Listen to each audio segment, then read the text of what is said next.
ചിലർ പാപം ഉപേക്ഷിക്കാതെ തന്നെ പുണ്യത്തിൽ വളരാൻ സാധിക്കും. പുണ്യത്തിൽ വളരാൻ വേണ്ടി സാധിക്കുമെന്നല്ല, പുണ്യത്തിൽ വളരാൻ വേണ്ടി അവർ ആഗ്രഹിക്കും. മദ്യം വീട്ടിൽ സൂക്ഷിച്ച് വെച്ചിട്ട് അവർ പുണ്യത്തിൽ വളരാൻ സാധിക്കും. ആ പാമ്പ് അവരെ വിടുവോ?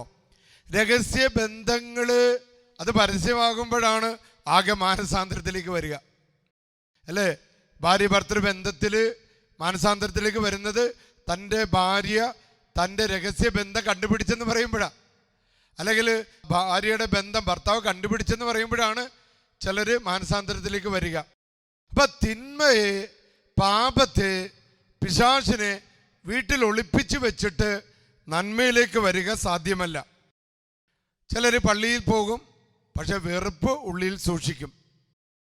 വെറുപ്പും വൈരാഗ്യവും ഉള്ളിൽ സൂക്ഷിക്കും. സഹോദരനോട് വെറുപ്പ്, അമ്മയോട് വെറുപ്പ്, ഭാര്യയോട് വെറുപ്പ്, മക്കളോട് വെറുപ്പ്, മാതാപിതാക്കളോട് വെറുപ്പ്, അയൽവാസികളോട് വെറുപ്പ്, എന്നാൽ പള്ളിയിൽ പോകും. അപ്പം അങ്ങനെ നമ്മുടെ നാട്ടിൽ നമ്മളിൽ ചില ആൾക്കാരുണ്ട്.